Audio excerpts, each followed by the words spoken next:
realizing that I'm not going to be able to use the Trapper Nelson because it just doesn't have the compartments and the capacity to hold all my gear, I've decided that I am going to have to use my bow quiver. It's a Selway 4 arrow quiver, but now that I've put this on, I am going to have to retune my bow because it's a different weight bow. It's like shooting an entirely different bow, if that makes any sense. So we'll just see how it goes. So I have four arrows in here, and I have my practice arrow. What I'll do is I'll remove one of my arrows, hunting arrows, and shoot with just 3 in the quiver in my practice, because that's the actual weight of the bow that I'll be shooting in a hunting situation. So let's see how this shoots. Okay.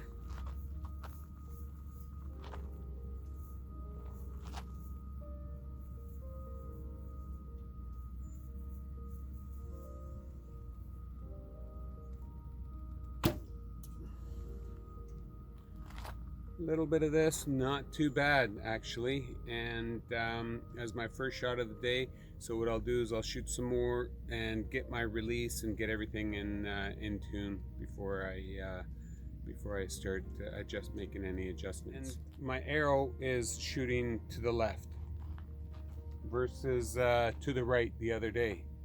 So let's just try this again.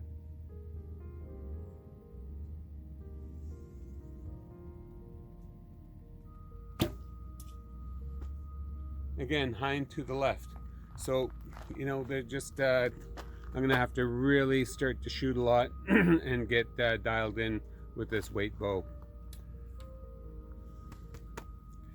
Such a convenient invention, you know, so convenient. It really is amazing that the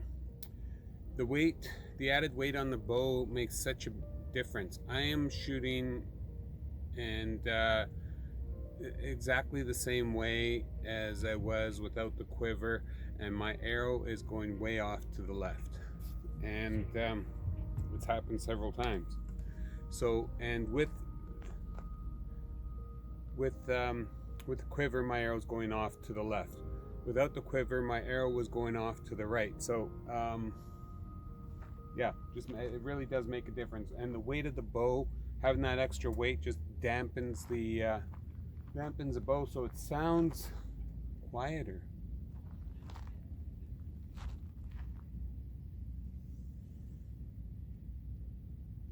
So you can see that arrow had a little bit of a fishtail, so I'm gonna have to adjust the brace height on that. I don't know if it has to go up or down, but I'll play with it and see if I can get it dialed in. So I ended up backing it off 3.5 turns. I wasn't sure if it improved or not, so I backed it off another turn, which brought it to 4.5 turns, which it actually improved at that.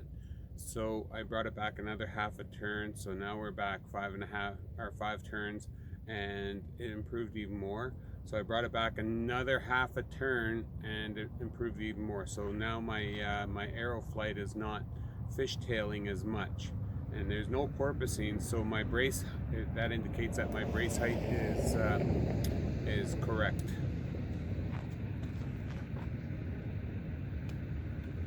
So here it is, 5.5 turns back from where I originally started this morning.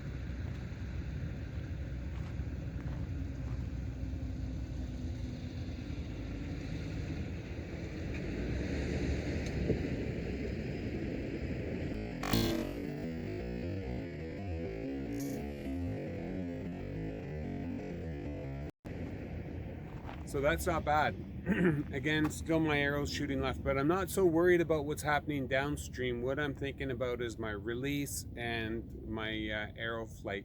Once I have that, I can start really focusing in on my target and letting my mind and make the adjustments that's necessary to bring that to close the distance on that target, so I'm more consistently shooting.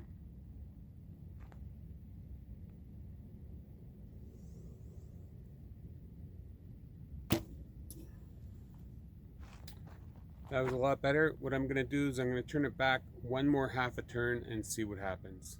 At this point, I've turned back 6 full turns on my bowstring to lower my brace height, and you know, that's from the original point this morning, from where I started this morning.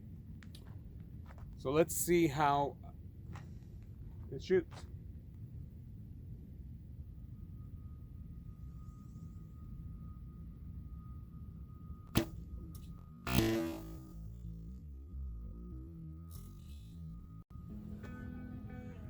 So as time's going on, I'm not changing what I'm doing, but my aim is like that gap is getting a lot smaller toward my target, and my arrow flight is just like has a really nice flight path. So it, you know, there's not this big fishtailing, but you're gonna still have this arrow going through, being affected by the arrow paradox. So be aware of that. It, like,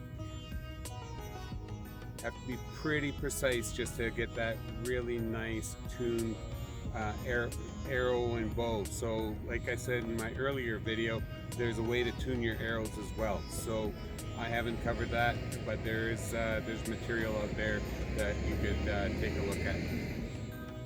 Well, 6.5 turns seems to be where it's at.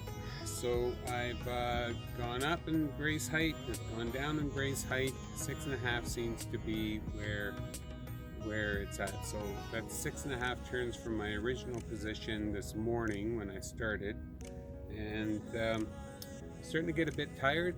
So my release might be off or whatever the case may be, but I'll come back to it later, maybe later today or tomorrow, and just see. Here's my arrow flight as it stands now.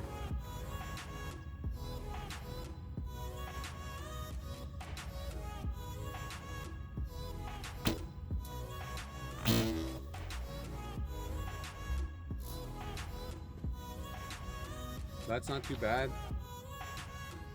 I think it could be better, but like I said, I'm tired. My release could be off. It could be a number of things. So I'm just going to give it some time. I'll get warmed up later and try this again. So I've measured, and it reads 6 17/32 by 9/16. Okay, so 6 17/32 from the string to the back of the riser, and 9/16 knock point from 0. So 0 correlating with the shelf, 0, and that is where things are at right now. So I will rest for a while and come back to this maybe later today, maybe tomorrow. We'll see.